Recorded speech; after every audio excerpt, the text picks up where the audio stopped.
The council chamber of Vorlaxion Gallifrey was unusually calm. There was the sort of silence that only existed before history decided to change direction.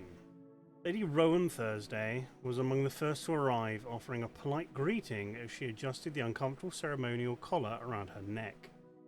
She admitted she had not been certain on how formal the gathering would be, only to discover that even Lord President Chronotis seemed unsure why everyone had been summoned. That uncertainty settled over the chamber like gathering storm clouds. The Lord President explained this had never been intended as an official council meeting. Their concern lay elsewhere. Lord Darkfyre, director of the Celestial Intervention Agency, had departed Gallifrey after mentioning an investigation into troubling reports from the Khepri Sector. Since then, nothing. No updates, no explanations, just silence. For a Time Lord, silence was often far more dangerous than bad news. Lord Serpentine immediately questioned what fresh trouble Lord Darkfyre had managed to find. While Lord Conundrum admitted the mystery sounded almost exciting. Nearby, Lord Designer quietly observed the growing discussion, intrigued but offering little beyond a raised eyebrow. Before long, the room continued to fill. Lord Malthius arrived with a courteous greeting, followed by Lord Winters, Castellan of Vorlaxion, whose presence immediately lightened the atmosphere with his dry humour. Lady Liliana slipped quietly into the chamber as well, taking a seat among the gathered, while the mystery unfolded around her. The conversation briefly drifted toward happier matters.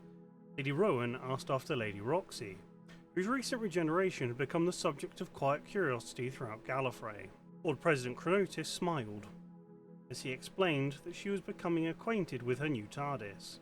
Like many newly bonded Time Lords, she had enthusiastically redesigned its architecture, transforming the console room into something unmistakably witch-themed. The discussion wandered naturally into the strange emotional bond between Time Lord and TARDIS.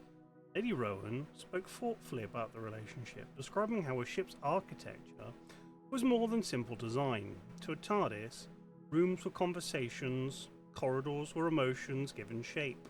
Lord President Chronotis admitted he had almost forgotten how profound that connection truly was, after centuries with his own ship. Even Lord Serpentine fondly recalled meeting his own TARDIS for the very first time. It was a welcome distraction, but only for a moment.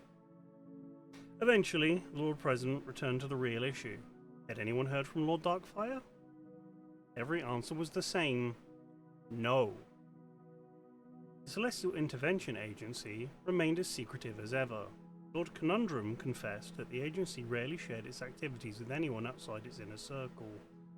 Lord Malthius agreed, dryly remarking that the CIA had never been known for its transparency, especially considering their less than stellar history of manipulating Dalek affairs before the last Great Time War. Lord Winters simply called them sneaky. Lady Rowan was considerably more colourful in her description, suggesting the agency probably spent far too much of its budget on black robes, leather clothing, and maintaining an air of unnecessary mystery. Even the Lord President admitted his confusion. If the director of the CIA was leaving Gallifrey to investigate something serious enough to mention personally, why had he not informed the Council? The only message Lord President Chronotis possessed was brief. Reports from the Khepri Sector had revealed an unsettling pattern. Nothing had been confirmed. Lord Darkfyre intended to investigate personally and report back once he had something concrete. That report had never come. As theories spread around the chamber, concern steadily replaced humour. Lord Serpentine offered to use his beloved TARDIS to establish communications, although his ship appeared either unwilling or unable to comply. Lord Winters joked that perhaps the TARDIS simply had better judgment than its pilot, and in quiet laughter that quickly faded back to uneasy silence. Lady Rowan wondered aloud whether the Matrix could simply monitor Lord Darkfyre's TARDIS, and then she remembered CIA clearance. Of course, it would be blocked. The room grew thoughtful. Lord Designer quietly summarized the situation with unsettling precision. The director of the CIA was missing. He had failed to attend a meeting concerning his own investigation, and nobody knew where he was. Nobody could contact him. And considering Time Lord technology, he could quite literally be anywhere across 10 billion years of history. No one found comfort in that observation. With no better options available, Lord President Chronotis ordered the group to relocate to the Matrix Communications Center.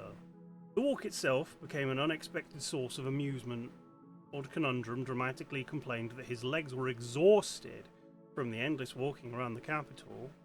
Lord Winters promptly recommended a gravity gym to improve his stamina, while the Lord President exaggerated his own shortness of breath after the remarkably brief journey.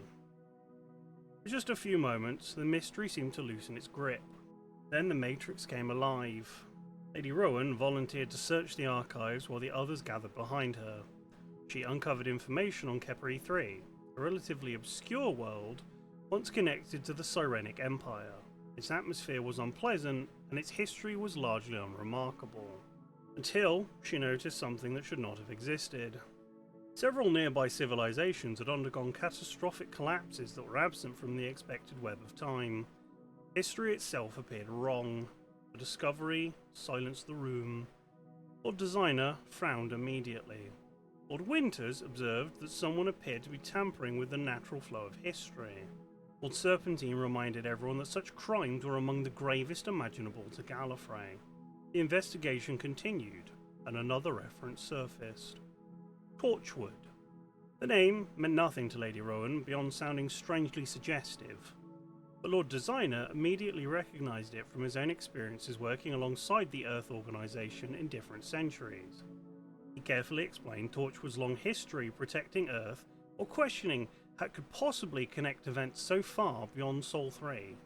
Even so, something linked the files together. The mystery deepened further when Lord President Chronotis discovered references to missing children. Lady Rowan unearthed additional records involving narcotics trafficking, extortion of less advanced civilizations, suspicious radio transmissions, and violations of the Temporal Interventions Act. None of it seemed connected, yet somehow Lord Darkfyre believed it was. Lord Conundrum noticed an archived audio recording that Lord Darkfyre himself had accessed only days earlier. With permission from the Lord President, the recording was played. The chamber fell into uneasy silence. Children, disappearances, entire populations suffering under unseen forces. Yet Lord Designer remained cautious, reminding everyone that Gallifrey could not intervene every time another civilization suffered tragedy. Unless time itself had been altered, these were not Gallifrey's battles to fight. Lady Rowan countered that the unexplained collapses surrounding Khepri suggested precisely that. Something had disturbed the intended pattern of history. They simply did not yet know what.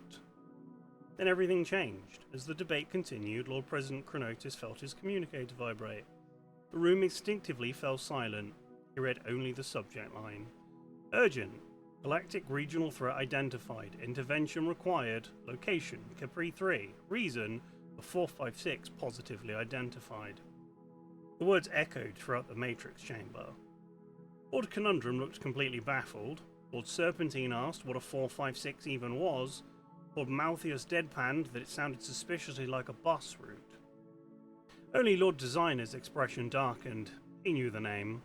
Drawing upon old Torchwood records, he recounted the horrifying story of an alien force known only as the 456. Creatures that had once manipulated humanity itself into surrendering children in exchange for false salvation. Whether 456 was their true name, an alias, or merely a designation remained unknown, but one fact stood above all the others. Their arrival anywhere was never good news. The realization spread slowly across the room. If Lord Darkfyre had connected the disappearances on Khepri 3 with the 456, then perhaps the missing children were only the beginning. Perhaps the unexplained collapses of the neighbouring civilizations were not isolated incidents after all. Perhaps something ancient had returned. Lord Serpentine briefly feared his TARDIS had detected a time lock surrounding the entire system before sheepishly admitting the reading appeared to be nothing more than overworked circuits. Lady Rowan quietly suggested his faithful ship might simply be overdue for its 500-year service. Even amid growing danger, Gallifrey's wit survived. The Council considered immediate intervention. Lord Malthius proposed placing a TARDIS crew on standby in case Lord Darkfyre had already become a prisoner. Lord Serpentine volunteered to depart immediately. Lady Rowan firmly advised against allowing that particular course of action, diplomatically suggesting there was little benefit in making an already delicate situation worse. To everyone's surprise, Lord Serpentine agreed. In the end, Lord President Chronotis reached the only conclusion available: they should wait. He transmitted a message instructing Lord Darkfyre to return only if it was safe, but to clarify the threat as soon as possible. Until then, Gallifrey would prepare. No one left believing the mystery had been solved, only uncovered. As the meeting came to a close, Lord Designer departed for a long-delayed hunt on Raxcoricophalopatorius, hopeful his TARDIS would finally cooperate. Lord Winters offered his farewells with characteristic humour. Lord Malthius returned to his scholarly pursuits, though his thoughts clearly remained fixed upon Khepri. Lord Conundrum accepted that there was little more to be learned until the Director returned. Lady Liliana quietly slipped away after witnessing the extraordinary discussion. Lady Rowan gathered her forgotten headdress before leaving the Matrix, offering one final hope that their absent Director would return soon. Lord President Chronotis remained behind only for a moment longer, staring at the silent communicator in his hand. Somewhere, beyond Gallifrey, in the shadow of the Khepri Sector, Lord Darkfyre had discovered something alarming enough to summon the High Council into action.